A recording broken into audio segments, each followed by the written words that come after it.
Hello guys, welcome back. My name's Nathan and today I'm going to be doing my very early 2021 NHL mock draft and top 15 prospect rankings. Now the 2020 draft over and done with, we can now look ahead to the polarizing and divisive 2021 NHL entry draft. This draft, out of all the drafts I've covered on this channel, is easily the most spread out draft, at least in the first round, that I've ever seen. And it made this top 15 at least a lot harder than it should have been. But there is still some quality top end options that are available in this draft, and especially in the top 15, a lot of guys who will become fantastic NHL players. So, who do I see as the best prospects in the 2021 draft as of now, and which prospects make my top 15? Watch till the end for all my rankings and all my picks, and of course, hit that big red subscribe button for more prospect content just like this one. Now, if you couldn't tell already, I kind of have the player pictures in the background here on my two monitors, really hoping I do not get copyrighted. Just wanted to test this out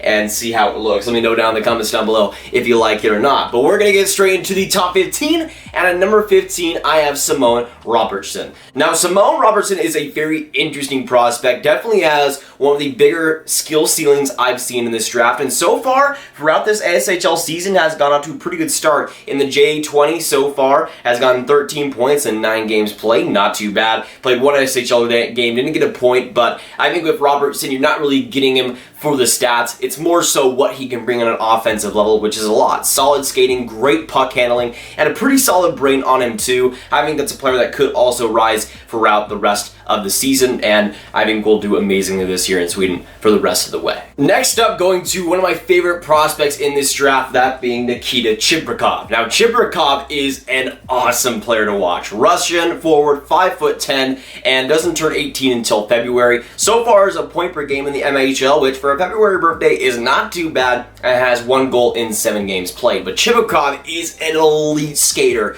Seriously strong on his feet, but just a guy who can just make highlight reels out of nothing. The guy has been awesome so far in Russia, and I think that's a player that in terms of top end skill, in terms of top end talent, is a guy you'd want to have in the top 15. Next up, going to number 13, I have Canadian forward Zachary.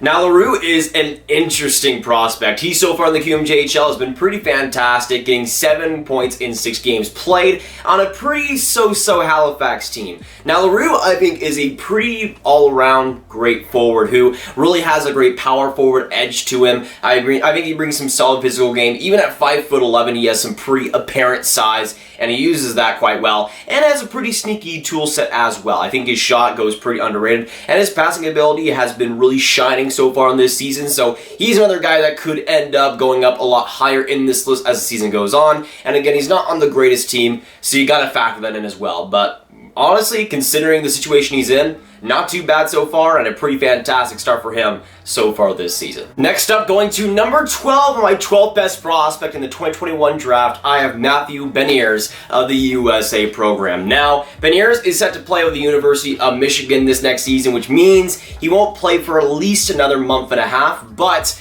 I still think Beniers is a guy that does have top 15 potential and deserves to be in the top 15. I don't think he has the best ceiling in the world with some of these guys, but I think he's definitely one of the best bets to make the NHL and use his skill set quite well. Smart shot, solid shot, and overall good offensive abilities. I think that's where he's going to be making his money, definitely, but that's a player that I could see being one of the most NHL ready too. He has a November birthday, one of the oldest players in this draft, but definitely I would say one of the most progressed players as well in this draft class. Even though he is a November birthday though, I still think he has some solid skill, some underrated skill, and I'm hoping he goes top 15 on draft day. He's definitely one of the better USA prospects in this draft. Now getting into the only goaltender in my top 15, but deservedly so, that being Swede stud Jesper Wallstedt. Now, Wallstedt is a guy who's had a terrific start to the season, but it wasn't really because of that he's that high. It's just the overall makeup of Wallstedt that's just so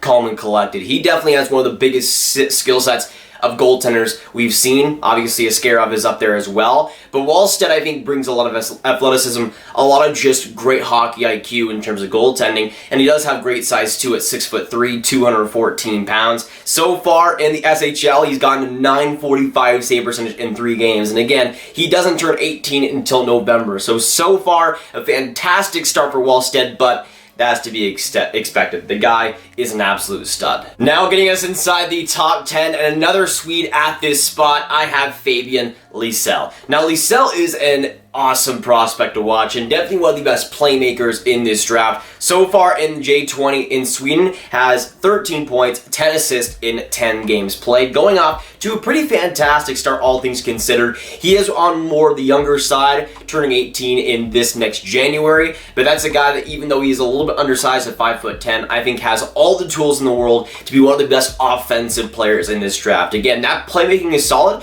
but I wouldn't underrate his shot at all. I think he does have the shot. It's just he is more of a playmaker right now. He is using more of that pass, but once he, I think, well rounds his offensive ability a little bit more, that's a player that can really be dangerous in all areas of the ice and be pretty speedy as well. Next up, going to number 9 and another Swede. You can thank me later for putting these Swedes so high, Sweden, but my goodness, do they have a crop. Next up, defenseman Simon Edvinsson. Edvinsson is one of, in my opinion, one of the best potentials in this draft. 6'4", 185 pounds, doesn't turn 18 until February. And even though stat-wise it hasn't been too impressive in the J20 so far, with 4 points in 9 games, I wouldn't really look to that too much because his skating is supreme. His puck skills are wizardly at times. And I think that's a guy that offensively has a lot of potential, but on defense as well, there's nothing to really scoff at there either. I think Edvinsson, though, is a guy that is still a little bit raw, but the talent is certainly there. The tools are there to become a top-tier defenseman in this league, a top 2 defenseman on an NHL club, and get to that level someday. I certainly think he can, and if he continues to develop the way he has, he could definitely be a lot higher in this list in the next few months. Next up, coming at number 8, I have Canadian center Kent Johnson. Now, Kent Johnson is a guy that could go really high on this list, but we haven't seen him play yet this season. He's pegged to play as well as Beniers in the University of Michigan this next season, but of course that hasn't gone to plan. When they eventually come into play, though, I see Ken Johnson doing quite well. He is one of the older prospects in this draft with an October birthday, turned 18 just, I think, 4 days back, but he's 6'1", has some solid speed, and solid size, I meant to say, but some great speed too. I think the overall game offensively is going to be awesome to watch in the NCAA. In the BCHL last year, he got 101 points in 52 games. Almost Alex Newhook-like numbers, and it wasn't even his draft year yet. So I think Newhook has some awesome potential with the Avs, and I think Kent Johnson is a guy that should go pretty high in this draft. I mean, Newhook, I had him around 10 in my rankings, and even that was a little bit too low with how he's looking right now. So I think with Kent Johnson, when I watched him play in the BCHL, he was as dominant, and I think his puck skills, his offensive talent will transition to the NHL and will transition to the NCAA as well. And that's a player that's just a matter of time before he's top 10 in basically everybody's draft boards. If he isn't,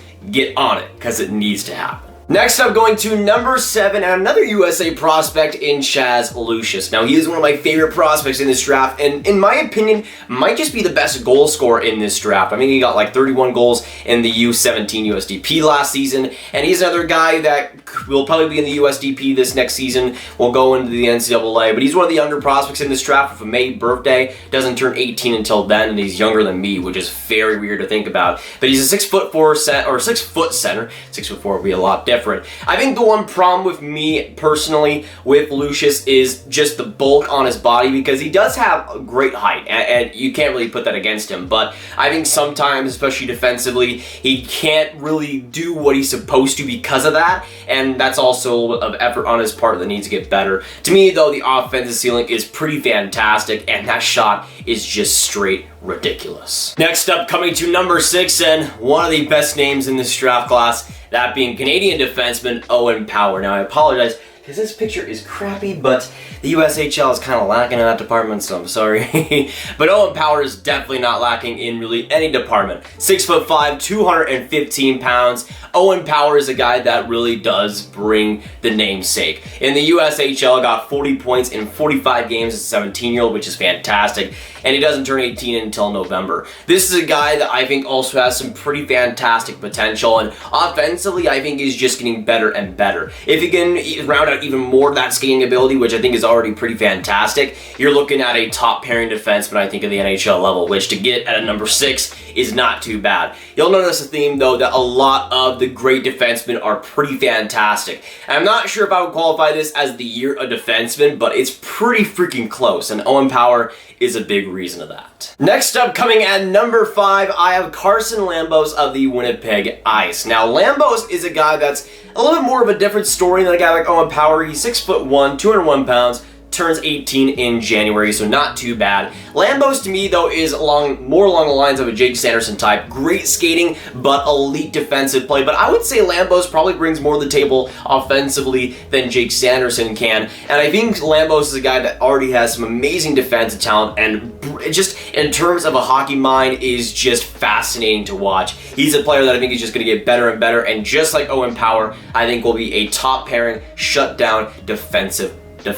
Next up, coming at number 4, I have another Canadian in Dylan Guenther. Now, Dylan Guenther is one of my favorite prospects in this draft. I just love watching the kid. Still 17, doesn't turn 18 until April 10th. 6'1", 170 pounds. And when you look at him, he really doesn't look 6'1", and I think that definitely helps him going in the future, but it's really not the size that he brings. It's the amazing puck handling, sweet offensive tool set. He was above a point per game in the WHL this past season, which is pretty fantastic for a player not even in his draft year. So I think Guenther is a guy that, albeit with the WHL not starting for a little while, I still think will be the top, or one of the top in the class. Definitely one of the best junior players in this draft, but one of the best forwards as well. I think he just brings so much offense and talent to the table. Although he's a guy that might take a little bit more lung than some other prospects, I think the offensive potential to be a top 6 winger at the very least is definitely there, and I think he will reach that kind of level at the NHL level. Now going inside the top 3 and starting us at the 3rd overall pick is Luke Hughes of the USDP. Now Luke Hughes, in my opinion,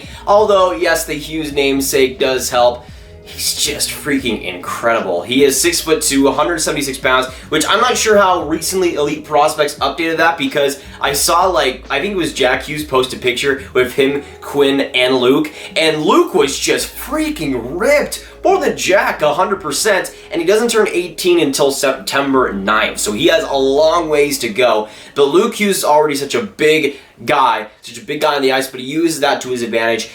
Just a brilliant skater, great defensively, and an amazing offensive tool set. I think he brings pretty much everything you'd want in a defenseman, and I think people have kind of compared him to Jake Sanderson. To me, he has a lot more offensive potential, and I think he uses his skating a lot more offensively as well, but that's a player who I could totally see becoming a top pairing defenseman, even potentially a number 1 guy at the NHL level. We'll see who actually drafts him, but right now, if you get him inside the top 5, to me, it's a pretty fantastic pick. Next up, going to my 2nd overall pick, and this one will be a little bit surprising for some people, but I have Finnish center Aatu Raty. Now, Raty is interesting. He was the 1st overall pick for me for a while, but the way I'm watching him in Finland so far over these couple of games, especially in the Liga, I haven't really been too impressed with him, and he is one of the oldest prospects in this draft. He should be a guy that should be producing, and personally, I just don't see it right now as a 1st overall pick. It is close,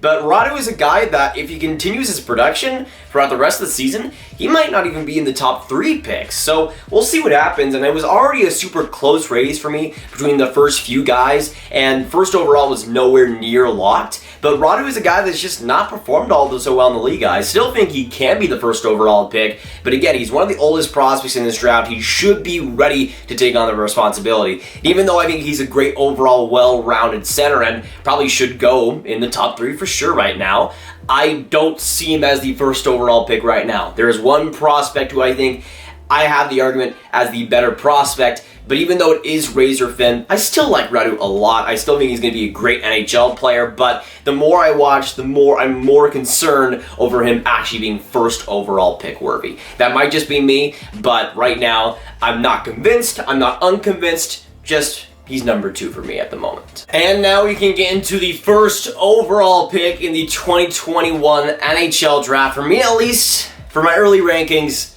Canadian defenseman Brandt Clarke. To me, the more I think about it, the more I think that Brandt Clarke will prove himself as the first overall pick in this draft. 6'1", 181 pounds already, doesn't turn 18 until February, and he's a guy that I could see being the premier, not just defensive, but player in this draft. And he is an offensive defenseman, but I think he's a lot more than that and provides just so much overall value. Now, it obviously depends on what he's done this offseason, and we won't see him play in the OHL for a couple of months now, and that does hurt his draft stock. But I think in the end, Brandt Clarke is going to be a guy that's ready for it. His puck steals are awesome. His shot is fantastic, and his passing IQ is one of the best I've seen for defensemen over these past really just half decade. He is just at an elite level in pretty much everything offensively, has awesome skating. Defensively, obviously there's more to work on, but I think already he has a pretty good blueprint, and I think personally he will be the first overall pick in the 2021 draft. Do not at me,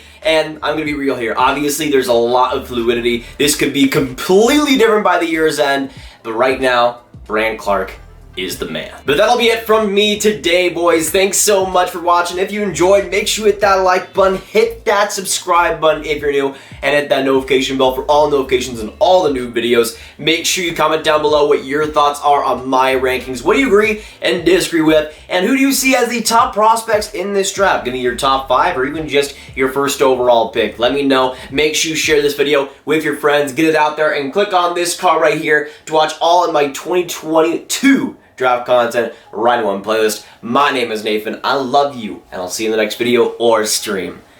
Goodbye.